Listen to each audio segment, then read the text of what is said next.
916 സ്വർണ്ണാഭരണങ്ങളുടെയും വെള്ളിയാഭരണങ്ങളുടെയും വിപുലമായ കളക്ഷനുകൾ ഒരുക്കി Alison gold souk നിങ്ങളെ സ്വാഗതം ചെയ്യുന്നു. Alison gold souk, AM market, Manalimal bus stand, Wandoor. ഇതര സംസ്ഥാന തൊഴിലാളികൾക്കിടയിൽ കഞ്ചാവ് വിൽപ്പന നടത്തുന്ന 2 ബീഹാർ സ്വദേശികൾ തിരുവാലയിൽ പിടിയിൽ. വിൽപ്പനയ്ക്കായി എത്തിച്ച 2 കിലോ കഞ്ചാവുമായാണ് ഇവർ പിടിയിലായത്.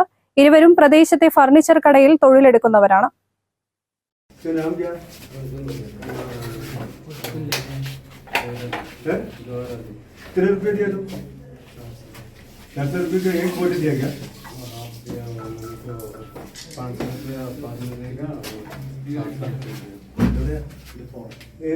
आपको बेचने का इस्तेमाल करने को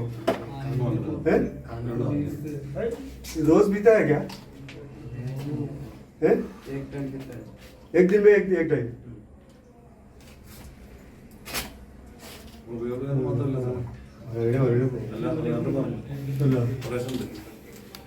വാടക ക്വാർട്ടേഴ്സുകൾ കേന്ദ്രീകരിച്ച് നടത്തുന്ന റൈഡിൽ ഇനി പിടിക്കപ്പെട്ടാൽ ക്വാർട്ടേഴ്സ് ഉടമയെ കൂടി പ്രതി ചേർക്കാനുള്ള നടപടികളുമായി മുന്നോട്ടു പോകുമെന്ന് ഉദ്യോഗസ്ഥർ പറയുന്നു. കഴിഞ്ഞ ദിവസം 27 ഗ്രാം MDMA സഹിതം വിൽപ്പനക്കാരനെയും വാങ്ങാനെത്തിയ ആളെയും വളാഞ്ചേരി കോഴിക്കോട് റോഡിൽ നിന്നും പോലീസ് പിടികൂടിയിരുന്നു.